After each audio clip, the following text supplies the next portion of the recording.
পূর্ব দিকে যদি তুলসী মঞ্চ থাকে তাহলে সেই বাড়িতে পুরুষের বল বৃদ্ধি, আয় উন্নতি, স্মৃতিবৃদ্ধি হয় মা। শুনে নাও, সকালবেলায় ঘুম থেকে কিবা নারী কিবা পুরুষ ঘুম থেকে উঠে যদি তুলসী বৃক্ষকে 3 বার পরিক্রমা করতে পারে কিংবা 4 বার পরিক্রমা করতে পারে মা, সেদিন তার অ্যাক্সিডেন্ট হয় না, সেদিন তার অকাল মৃত্যু থাকলে খণ্ডন হয়ে যায়। এটা শাস্ত্রের প্রমাণ মা। কি বলছে?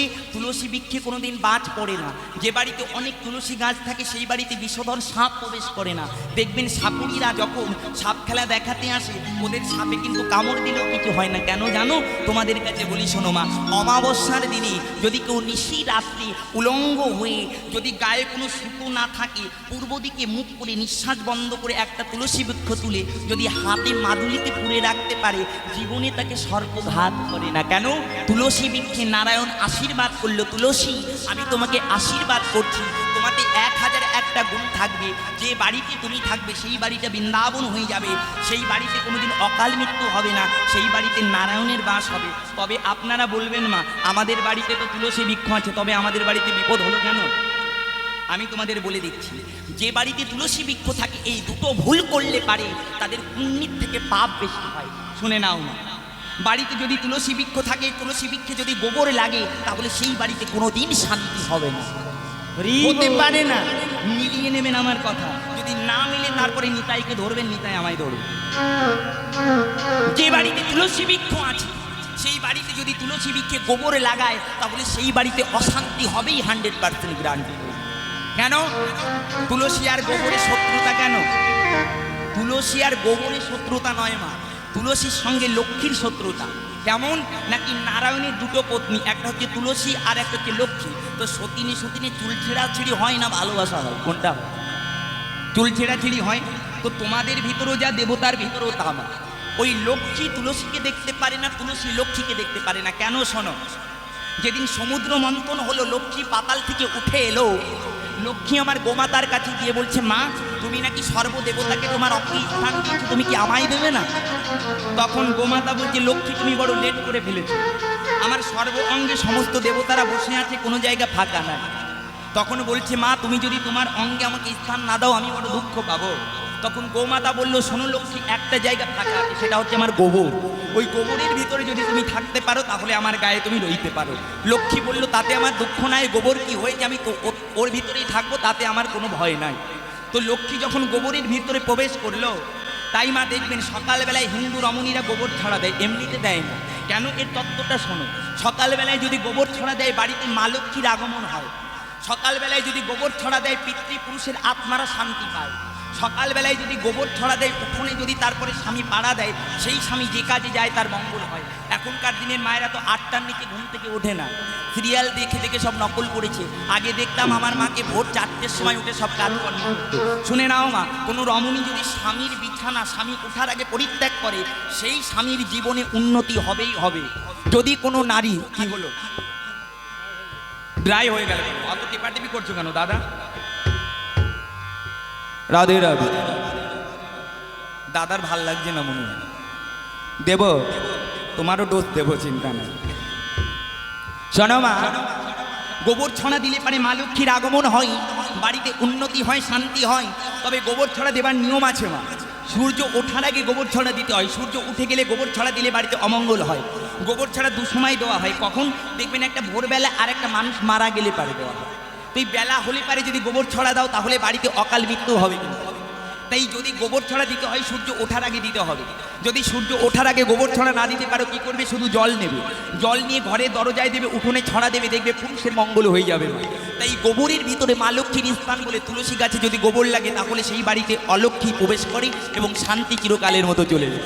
তাই প্রথম ভুল, আপনারা তুলসী গাছে কখনো গোবর লাগাবেন। আর দ্বিতীয় ভুলটা কি মা? দ্বিতীয় ভুলটা হচ্ছে, আপনাদের যখন ঋতুস্রাব চলবে, এই ঋতুস্রাব চলাকালীন যদি কোনো নারী তুলসী বৃক্ষে পরশ করি তাহলে তার বাড়িতে কিন্তু কোনোদিন শান্তি হয় না, কোনোদিন হবেই না। চটি নিয়ে কখনো তুলসী তলায় যেতে নেই, ঝাঁটা নিয়ে কখনো তুলসী তলায় যেতে নেই, তাহলে অমঙ্গল হয়ে যায় মা।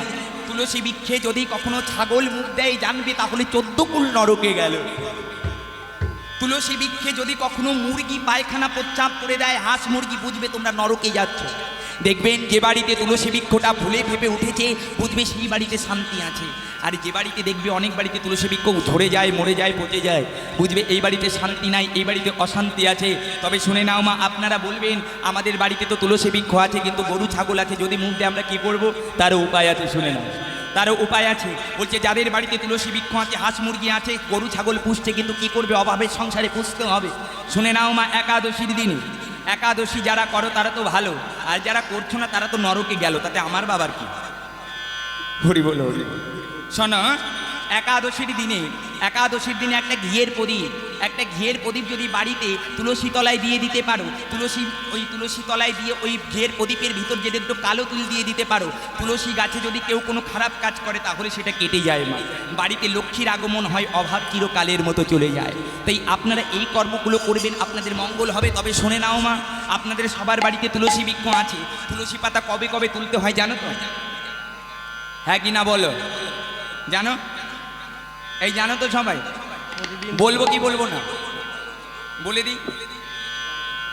এই আবার বলছে পালা কর, কি জ্বালা। বলবো? শোনো, তুলসী পাতা কবে কবে তুলবে, কবে কবে তুলবে না মা, শুনে নাও।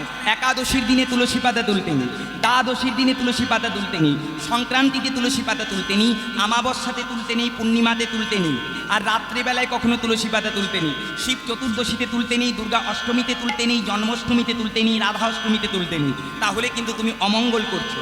তবে তুলসী পাতাটা তুলে তুমি 1 সপ্তাহ ধরে পুজো দিতে পারো, তুলসী বৃক্ষ কখনো অপবিত্র হয় না।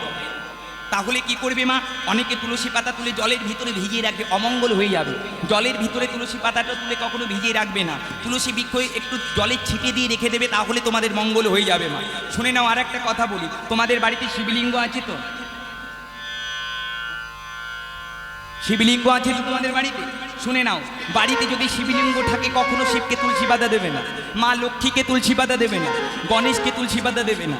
তবে শুনে নাও মা, অনেকের বাড়িতেই শিবলিঙ্গ আছে, তবে শিবলিঙ্গকে জল দান করার কিছু নিয়ম আপনারা জেনে নেন। আপনারা কিভাবে জল দেন? আগেই স্নান করে অমনি শিবের মাথায় জলটা দিয়ে দাও, তাই তো? না কি দাও আগে? কি করো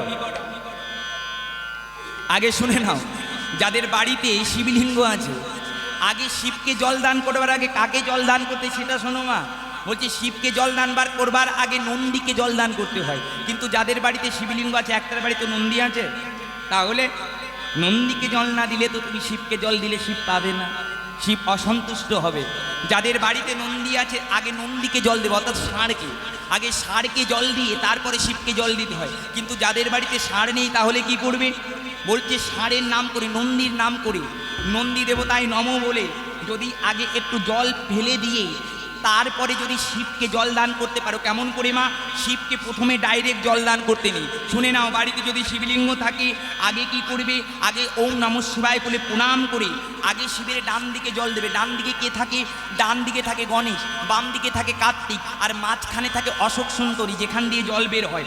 আগে ডান দিকে, তারপরে বাম দিকে, তারপরে মাঝখানে, তারপরে চারিদিকে দিয়ে তারপরে শিবের মাথায় জল দিতে হয়। শিবের মাথায় জল দিয়ে মা 3টে বেলপাতা দিতে হয়। 3টে বেলপাতাটা আগে কবে তুলতে হয় শুনে নাও। সোমবার দিন যদি বেলপাতা তোলো তাহলে তুমি নরকে যাবে। সোমবারের আগের দিন অর্থাৎ রবিবারের দিন বেলপাতা তুলে রাখতে হয়। রবিবারের দিন বেলপাতা তুলে যদি কেউ শিবকে 3টে বেলপাতা বিন্দুটা ছিঁড়ে যদি মধু মাখিয়ে তুমি যার নাম করে শিবের মাথায় দেবে, সেই তোমার কথা শুনবে। বাড়িতে যদি অশান্তি থাকে অশান্তি চলে যাবে, বাড়িতে যদি মৃত্যু জ্বালা থাকে মৃত্যু জ্বালা চলে যাবে। কেন? শিবের নাম হচ্ছে মহামৃত্যুঞ্জয়। শিবের পুজো করলে পারে মৃত্যু ভয় চলে যায়। শিবের নাম আশুতোষ, যিনি অল্পতে হয় সন্তোষ। মাগো শিবের নাম ভোলা, বড় দিল খোলা। তাই শিবকে যা দেবেন শিব তাই গ্রহণ করবে। তবে শুনে নাও মা, আপনাদের মঙ্গল হয়ে যাবে যদি 21টা সোমবার দিন যদি শিবকে আখের গুড় দিয়ে পুজো দিতে পারো। সেই আখের গুড়টা যদি বেলবৃক্ষের তলায় রাখতে পারো, তোমার বাড়ি থেকে অশান্তি চলে যাবে, গোবিন্দের কৃপা হবে, অমঙ্গল চলে যাবে। একবার নিতাই গৌর প্রেমানন্দে হরি বল, হরি বল, হরি বল।